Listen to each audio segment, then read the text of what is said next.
Before the name ever appeared on a movie screen, before the arguments and the headlines, there was a sound. A rough piano intro. A distorted guitar tone that felt accidental, almost reckless. It did not ask for permission. It just moved people. When we talk about the birth of rock and roll, the conversation usually circles the same familiar names. Legends who changed the world. Icons who became symbols. But history is rarely that clean. Sometimes the first spark comes from someone the story later decides to forget. In 1951, a record called Rocket 88 hit the airwaves. It crossed racial lines at a time when America was still legally divided. White teenagers bought a black record in stores that were never meant for them. Radio stations played a sound they did not yet have a name for. And a new era quietly began. The men behind that sound would go on to shape bands, discover voices, define stagecraft, and influence generations of musicians who later became untouchable legends. He would also become one of the most controversial figures in American music history. So here is the question this story asks. Can someone help create a genre that changes the world and still lose control of their own life? And if that happens, how should history remember them? He was born in a place where opportunity was narrow and danger was ordinary. Clarksdale, Mississippi was not just a dot on the map. It was a rule book. Rules about where you could walk, where you could look, when to stay silent. As a child, he learned those rules early. Too early. His father was taken from the family after crossing a line that black men were never allowed to cross. The beating was brutal. The hospitals refused to help. The injuries never healed. Years later, his father died, and the lesson stayed. Power decided who lived long enough to recover. Home was not a refuge after that. His mother remarried, and violence followed. When the beatings became unbearable, the boy fought back the only way he knew how. Then he ran. A bicycle. A road. No plan beyond distance. There were other wounds he carried quietly. Encounters with adults who crossed boundaries no child should ever face. Later, he would say those moments taught him a dangerous lesson. That intimacy was about control. That vulnerability could be used or taken. Those ideas did not disappear. They waited. Music entered his life not as a dream, but as an escape. He saw a man play piano with authority and rhythm that filled a room. The instrument was not gentle. It was commanding. He wanted that power. His mother bought him lessons, but formal training moved too slowly. He did not want rules. He wanted feel. He wanted movement. A job at a hotel changed everything. Upstairs, a radio station buzzed with sound and possibility. A friendship turned into an opportunity. He became a DJ, spinning records, studying patterns, learning what made people stop and listen. He was still a teenager, but he already understood something crucial. Music was not just notes. It was timing. Energy. Control. Marriage came early. Then another. Then another. Relationships formed and collapsed with speed and chaos. Stability was never learned. It was improvised. Commitment came easier than restraint. The pattern would follow him for decades. Bands formed. Disbanded. Then formed again. First came the big band sound. Then something leaner. Sharper. A group that could adapt on the fly. Tight rhythm. Aggressive piano. Guitars pushed harder than they were supposed to. They played dances. Clubs. Anywhere that paid.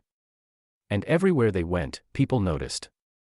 He was not just leading musicians. He was shaping them. He told them how to stand. How to dress. When to hit. When to pull back. Long before he was famous, he was already directing the room. By the time he met musicians who would later become giants themselves, he was no longer just a player. He was a builder. A connector. Someone who understood the business before most artists even knew it existed. The sound that would change everything was already there. It just needed a moment. The breakthrough did not arrive quietly. It came with a rhythm that felt unstable, almost dangerous, like the music might fall apart if it moved any faster. When Rocket 88 was recorded in 1951, nobody walked into the studio talking about inventing a new genre. They were trying to capture energy, a feeling people were already dancing to in crowded rooms. But when the record hit the airwaves, something shifted. The piano rolled harder. The guitar sounded distorted by accident, yet alive. And suddenly, white radio stations were playing a black record on repeat. The song climbed to number 1 on the R&B charts. Many would later call it the first rock and roll record. He never fully agreed with that label.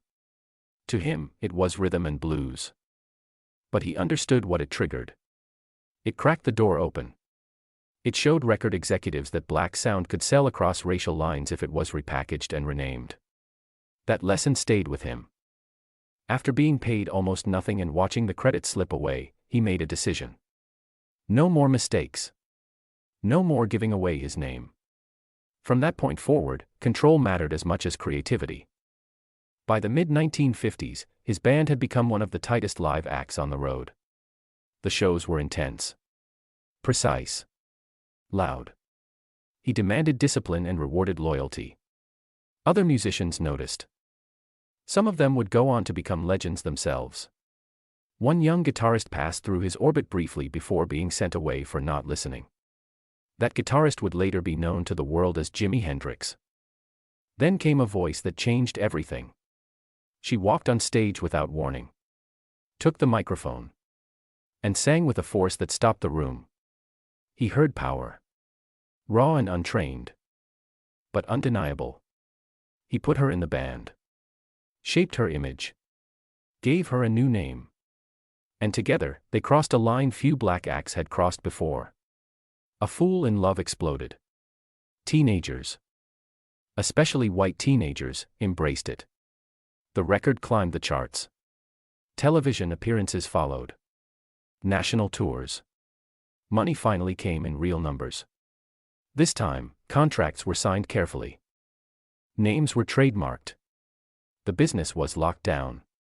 Throughout the early 1960s, they worked constantly. Albums, singles, tours that cut through the South despite threats and hostility. Racism followed them from town to town. Some nights ended in applause. Others ended in fights. He was always ready. Always armed. Always in control. When they later worked with Phil Spector on River Deep Mountain High, the ambition expanded again. The production was massive. The sound cinematic. Overseas, the record became a phenomenon. In America, it stalled. The contrast was shocking. Abroad, they were visionaries. At home, the industry hesitated. Still, the momentum did not stop. By the end of the decade, they were touring with the biggest rock bands in the world. White audiences embraced them. Money poured in. The shows grew bigger. The pressure followed. At the top, everything looked solid. But cracks had already formed beneath the surface. Power has a way of changing shape when it goes unchecked. What once looked like discipline slowly turned into control. What once felt like ambition began to harden into fear. By the early 1970s, the environment around him was no longer just intense. It was volatile. Violence followed the music. Conflict spilled beyond the stage. A benefit show meant to unite people ended in chaos. Blood and broken trust. The line between performance and survival blurred. Then came cocaine. At first, it felt harmless. Energy. Focus. Confidence. He had never needed substances before. His addiction had always been work, sex, motion. But cocaine slipped into the routine and rewired everything. Sleep disappeared. Paranoia crept in. Temper flared faster. Decisions lost patience. Money was still flowing, but it no longer brought stability. A high-tech studio became a sealed world. Doors locked. Cameras everywhere. Endless nights of music, drugs, and people who did not know how to say no. Control became obsession. And obsession became isolation. The relationship that once powered the stage began to collapse behind it.